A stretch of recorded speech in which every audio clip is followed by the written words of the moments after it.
ini kita akan membahas topik yang sangat penting di dalam dunia korporasi dan tata kelola perusahaan, yaitu terkait fungsi dan piagam audit internal. Nah, sebelumnya kenalin, aku Adian. Nah, kali ini aku nggak sendirian, aku ditemani oleh 3 temanku dari Fakultas Ekonomi Universitas Jeddah. Nah, mungkin biar teman-teman saling mengenal, boleh nih teman-teman pada kenalan dulu. Kenalin, aku Kirana, halo. Halo guys, aku Hera. Halo, aku Nadia. Oke, gimana kabarnya semuanya? Alhamdulillah. Nah, mungkin langsung aja ya teman-teman. Nah, kita ini kan biasa mendengar audit internal itu banyak yang belum paham apa sih itu sebenarnya fungsi dari audit internal. Terus kenapa harus ada yang namanya piagam audit? Nah, di dalam beberapa menit ke depan kita akan ya kupas tuntas lah terkait semuanya itu. Nah, mungkin hal yang paling mendasar dulu nih terkait fungsi utama audit, fungsi utama dari audit internal di sebuah perusahaan itu apa sih? Oke, jadi fungsi utama dari satuan kerja internal atau yang bisa kita sebut SKAI itu adalah menjalankan fungsi audit internal yang efektif dan juga efisien. Nah, mereka ini ibaratkan mata dan juga telinga independen bagi dewan direksi dan juga komite audit untuk memastikan semua proses di perusahaan itu berjalan sebagaimana mestinya. Nah, benar banget ini. Nah, untuk menjalankan fungsi tersebut itu perlu ada struktur yang jelas. Nah, secara umum itu ada 3 level utama dalam tim audit internal. Yang pertama itu ada kepala SKAI sebagai pimpinannya, lalu di bawahnya itu ada manajer audit internal, lalu yang terakhir atau di bawahnya lagi itu ada staf auditor internal yang menjadi pelaksana di lapangan. Oke, berarti cukup menarik juga ya. Jadi di situ ada jenjang iya jenjangnya juga. Nah, terus untuk terkait pekerjaan mereka itu apa saja sih yang mereka audit? Terus apa hanya soal keuangan saja atau ada hal-hal lain yang mereka lakukan? Oke, pertanyaan yang bagus ya. Dulu tuh mungkin orang berpikir audit internal itu hanya sebagai cek mencocokkan angka di laporan keuangan. Akan tetapi sekarang itu cakupannya tuh jauh lebih luas. Terus menurut standar IA atau Institute of International Auditor itu lingkup mereka itu sekarang sangat detail. Nah, betul banget. Nah, misalnya nih mereka itu harus mengevaluasi paparan risiko yang bisa menghambat tujuan strategis dari perusahaan. Nah, mereka ini juga mengevaluasi nih bagaimana perusahaan mengamankan asetnya dari mulai uang tunai sampai dengan data-data penting. Jadi bukan cuma finansial saja, tapi juga di sini terkait keamanan aset secara keseluruhan. Nah, selain itu juga mereka tuh melihat dari segi efektif dan efisiensi yang penggunaan sumber daya, apakah pemborosan atau tidak. Terus mereka tuh memantau dan mengevaluasi proses tata kelola perusahaan dan manajemen risiko secara umum. Mereka juga menilai kualitas auditor eksternal dan bagaimana koordinasinya dengan tim internal. Jadi hal ini tuh sangat-sangat luas gitu. Oke, berarti lumayan kompleks ya isinya. Terus lalu gimana sih sebuah perusahaan itu menyusun sebuah tim itu? Apakah ada model strukturnya? Terus di dalam mungkin pernah kita tahu di materi sebelumnya kita ada 2 model kan? Nah, mungkin ada model 1 dan model berapa lagi ya? 1 atau 2 model? Iya, benar banget. Jadi ada 2 model. Model yang pertama ini tuh membagi tim berdasarkan fungsi. Nah, di bawah kepala SKAI itu ada 2 manajer utama, yaitu bidang konsultasi, manajer bidang konsultasi dan manajer bidang audit. Nah, tim di bawahnya ini akan fokus pada salah satu dari 2 bidang itu. Model itu juga memisahkan dengan jelas antara tugas audit assurance dan tugas konsultasi yang tujuannya memberi masukan perbaikan. Nah, kalau tadi kan model 1 ya, kalau model 2 itu pendekatannya lebih ke spesialisasi dari area audit. Jadi di bawah kepala SKA itu bisa ada beberapa manajer, misalnya nih kayak manajer audit sistem informasi, kemudian ada manajer bidang perencanaan dan pengendalian, terus juga ada manajer bidang audit keuangan dan juga operasional. Nah, di bawah para manajer itu juga masih ada staf-staf auditor dari berbagai jenjang, seperti auditor pelaksana, penyelia, hingga auditor ahli utama. Nah, model itu cocok untuk perusahaan yang besar dan juga kompleks, yang butuh kalian audit yang sangat spesifik gitu. Oke, berarti sangat jelas ya perbedaan antara model 1 dan model kedua. Nah, jadi ini buat teman-teman yang biar tahu perusahaan itu bisa memilih model mana yang paling sesuai dengan kebutuhannya. Nah, mungkin di next section kita bahas tentang orang-orang yang mengisi untuk posisi-posisi di tim tersebut. Oke, memasuki sesi yang kedua, kita di sini akan membahas terkait kualifikasi tim audit internal. Nah, siapa aja sih mereka yang mengisi di tim audit internal? Ada beberapa posisi, terus ada kualifikasi juga yang perlu diperoleh untuk bisa mengisi posisi tersebut. Nah, mungkin dari sebuah tim kita mulai dari puncak pimpinan tim itu. Nah, puncak pimpinan itu disebut kepala SKAI. Nah, di dalam kepala SKAI itu juga memiliki kualifikasi dan kemampuan yang harus dimiliki orang yang akan menjadi kepala. Nah, pasti kemampuan itu, pasti kualifikasi yang dibutuhkan itu nggak sembarangan juga kan? Enggak dong. Jadi seorang kepala SKA itu dia tuh harus punya kemampuan manajerial dan juga komunikasi yang kuat nih. Jadi mereka tuh harus paham semua aspek di perusahaan, baik operasional maupun non operasional. Dan yang terpenting tuh mereka harus selalu up to date dengan standar IIA terbaru dan juga paham terkait proses penilaian risiko. Seperti itu. Oke, dari segi kualifikasi juga mereka itu membutuhkan gelar sarjana dan pengalaman kerja yang sangat panjang, sekitar 10 sampai dengan 15 tahun sebagai auditor internal maupun eksternal. Nah, mereka juga diharapkan mempunyai sertifikat profesional di bidang audit seperti pengalaman di audit keuangan, operasional, dan manajemen. Itu sudah sangat-sangat wajib ya. Terus tuh ada kemampuan bahasa asing seperti bahasa Inggris juga yang menjadi nilai tambah yang sangat penting bagi auditor. Berarti standarnya cukup tinggi juga ya? Iya. Cukup wow gitu lah ya. Karena ya sejalan juga dengan tanggung jawab dari seorang pimpinan itu juga cukup besar ya. Nah, mungkin dari pimpinan itu turun lagi satu tingkat di bawahnya itu ada Manajer audit internal ya. Audit gimana tuh? Nah, manajer audit internal ini tuh kayak tangan kanannya kepala SKI. Jadi tugas utama mereka itu antara lain yaitu yang pertama membantu menyusun rencana kerja tim untuk kerja tahunan, lalu selanjutnya melakukan supervisi dan memastikan kualitas pekerjaan tim. Lalu ada membantu mengelola sumber daya SKAI agar efektif, dan mereka ini juga bertanggung jawab untuk mengembangkan para staf auditor melalui pelatihan agar timnya ini semakin profesional. Nah, untuk kualifikasinya sendiri, di mana seorang manajer di situ biasanya harus punya gelar atau akuntansi atau disiplin ilmu lain yang relevan. Nah, punya sertifikasi audit dan juga yang pasti itu harus punya pengalaman dalam kapasitas pengawasan untuk mengarahkan staf nantinya. Oke, mungkin yang nggak terlalu penting lagi udah ada pimpinan, terus ada manajer audit internal, yang terakhir mungkin ada bawahan atau mungkin staff ya.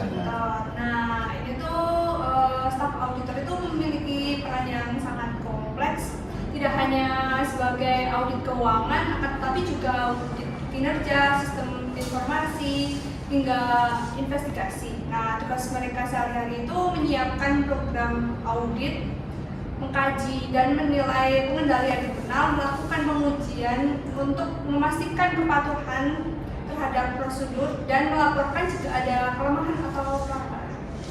Nah, kualifikasi untuk staf ini biasanya itu minimal D3 atau S1 di bidang akuntansi atau di bidang lain yang relevan. Nah, yang penting itu nih, mereka tuh harus mau bersedia untuk terus belajar dan mengikuti pendidikan berkelanjutan serta mempunyai komunikasi dan kerja tim yang baik tentunya. Oke, jadi sekarang kita punya gambaran nih terkait tim, Ya, kualifikasi tim. tim audit internal, terus isinya apa aja, pimpinannya, terus ada kualifikasinya. Terus sekarang kita udah punya gambaran nih terkait tentang siapa aja nih yang ada di dalam sebuah tim audit internal. Tapi semua pekerjaan, wewenang dan tanggung jawab itu mereka udah diatur di dalam sebuah dokumen formal. Nah, dokumen inilah yang kita sebut piagam audit internal. Nah, untuk pembahasan terkait piagam audit internal kita akan bahas di sesi ketiga berikutnya ya. Oke, lanjut ke sesi yang ketiga. Kali ini kita akan membahas terkait piagam audit internal yang merupakan sebuah dokumen yang sebagai fondasi independensi dari seorang auditor internal. Nah, mari kita bahas terkait piagam audit internal secara singkat mungkin. Penjelasannya itu gimana sih audit internal? Oke, piagam audit internal itu merupakan dokumen formal yang disetujui oleh komite audit atau dewan direksi. Isinya itu menggambarkan misi, independensi, objektif, ruang lingkup, tanggung jawab, wewenang, dan akuntabilitas dari fungsi audit internal. Nah, piagam audit internal itu bisa disebut juga sebagai landasan hukum bagi SKAI dalam menjalankan tugasnya di perusahaan.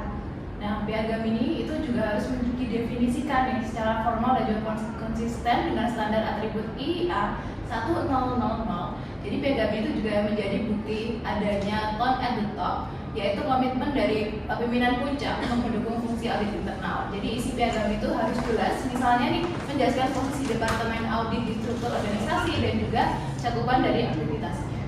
Oke, mungkin di pengalaman awal-awal yang pernah di video-video sebelumnya pernah dibahas terkait isi dari audit piagam audit internal itu ada beberapa bagian, ada 11 bagian kalau tidak salah.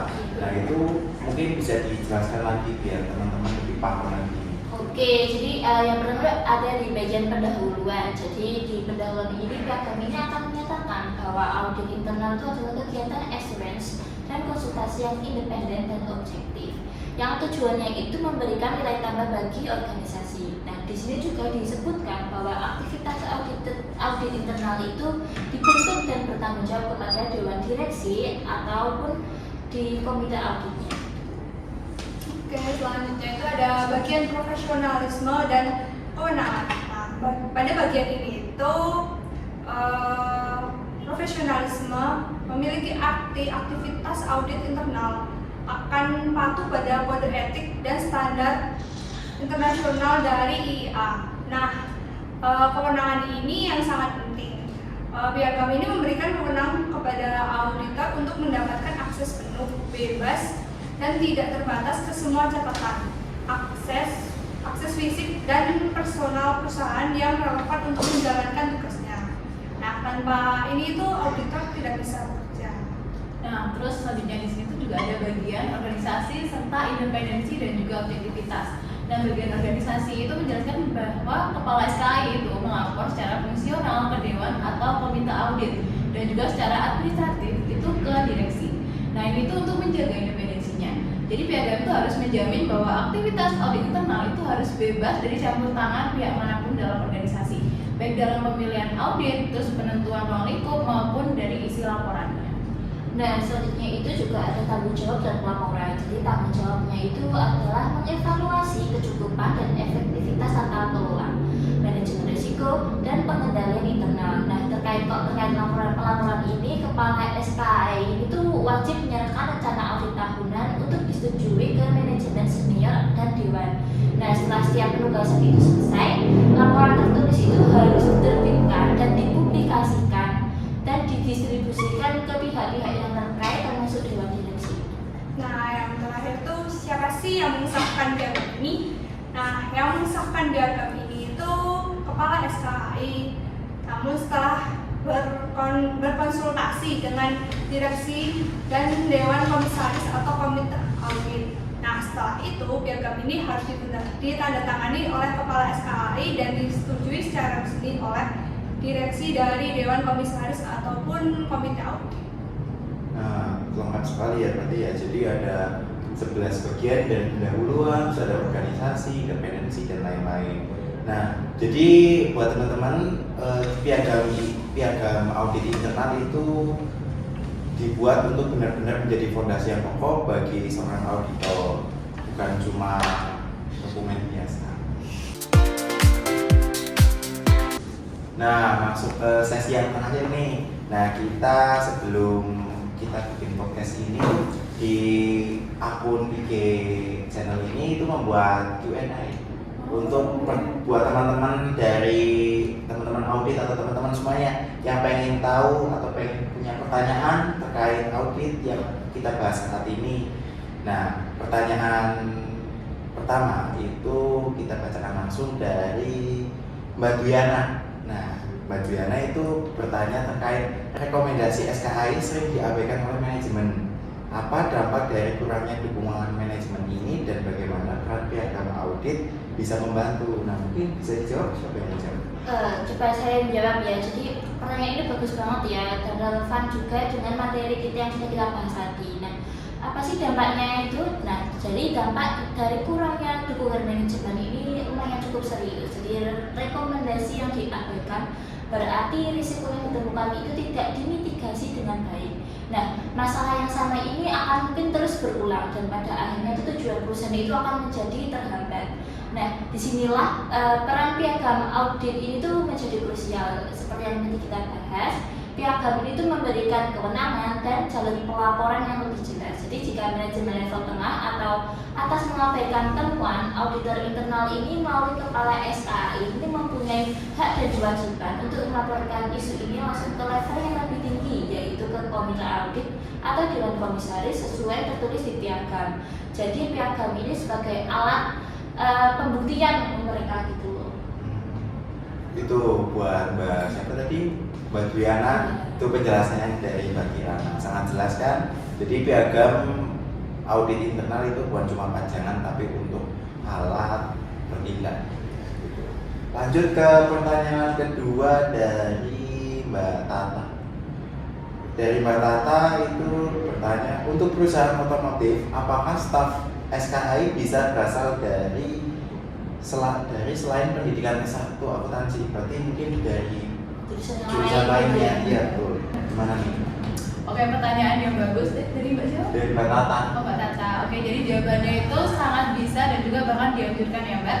Jadi seperti yang tadi disebutkan sebelumnya terkait kualifikasi dari staf dan juga manajer, bahwa kualifikasinya itu adalah digelar bidang akuntansi ataupun disiplin ilmu lain yang memenuhi persyaratan. Nah, di perusahaan otomotif itu perusahaan bisnisnya itu biasanya sangat teknikal, di mana ada proses produksi, manajemen rantai pasok, kemudian kontrol kualitas dan juga rekayasa. Jadi seorang auditor di sini itu dengan latar belakang teknik industri ataupun teknik mesin itu akan jauh lebih efektif dalam melakukan audit operasional di bidang produksi. Nah, seorang dengan latar belakang IT itu juga sangat dibutuhkan untuk mengaudit sistem informasi kompleks yang mengatur manufaktur. Jadi audit internal modern itu sangat membutuhkan tim yang multidisiplin, tidak hanya akuntan. Oke, luar biasa sekali itu buat Mbak Tata, jawabannya sangat jelas dan sangat detail. Nah,